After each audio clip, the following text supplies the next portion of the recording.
What if Cornell did not acquire all of this? You know, what if it did stay in a shoebox in somebody's basement?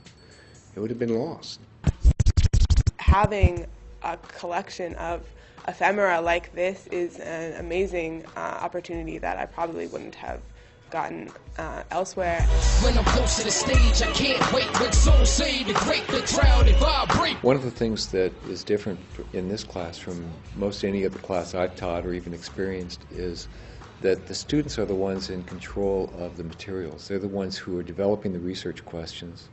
They're the ones that are manipulating the materials and coming up with the answers that are driven by their experience with the materials. For a rare books librarian to realize that it's important to have the Gettysburg Address on your shelf is a bit of a no-brainer, but to realize that it's also important to have stacks of crumbling mimeographed hip-hop show flyers from 30 years ago, that takes an understanding of the librarian's role as gatekeeper and facilitator.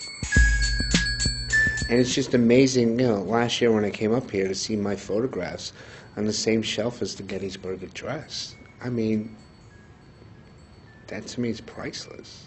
Priceless. Many times with undergraduates you work with textbooks, you work with secondary materials, but these materials are primary source materials. They get their hands on them. They have control over the content and focus of the class. They're involved in the design, and it's much more an approach that I use when I'm teaching graduate students. The idea of a class based on research is so open-ended, but in such a great way.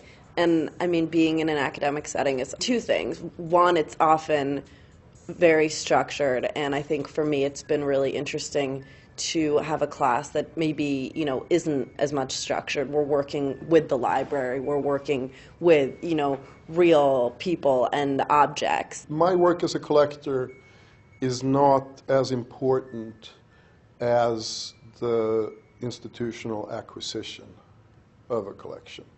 That is when something really happens. Because before that happens, it's just me and the stuff. And that doesn't communicate. To have this, you know, available to students that want to know, and you know, I applaud Cornell and everybody, you know, associated to have done this.